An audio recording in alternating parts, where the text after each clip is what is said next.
মঙ্গলবার রাতে রাজধানীর আলোকিত কোরআন হিফজুল মাদ্রাসার টয়লেট থেকে ১০ বছরের শিশুর ঝুলন্ত মরদেহ উদ্ধার করে পুলিশ। সন্তানকে হারিয়ে দিশেহারা আব্দুল্লাহর মা। দৃষ্টান্তমূলক বিচার চান স্বজনেরা। আমার ছেলে কিন্তু অনেক আগ্রহ, এত মেধা। আমার ছেলে পড়াশোনাটা আপনারা আধা ঘন্টা ভিতরে ফেসবুকে পাবো। আমার ভাগনার সাথে ৩টা বাজে আমি কথা বললাম, 7টা বাজে বলছে কি আপনার ভাগনা মারা গেছে। সুষ্ঠু আমরা বিচার চাই, যেন এইসব ঘটনা জানার কোনো বাংলাদেশে বা কোনো মাদ্রাসায় যেন এইসব কোনো ঘটনা না হয়। মরদেহ উদ্ধারের ঘটনায় মাদ্রাসার ১৯ বছর বয়সী আরেক শিক্ষার্থী শিহাবের বিরুদ্ধে মামলা করে নিহতের মা। পরে পুলিশ অভিযান চালিয়ে পাবনা থেকে অভিযুক্তকে গ্রেফতার করে। সময় সংবাদকে দেয়া এক সাক্ষাৎকারে ডিএমপি উপকমিশনার ও মিডিয়া সেলের প্রধান এন.এম.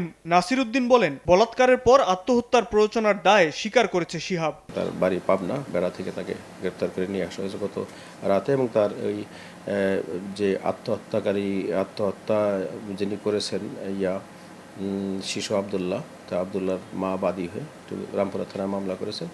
সেই মামলায় আসামি শিহাবকে আজকে কোর্টে প্রেরণ করা হবে।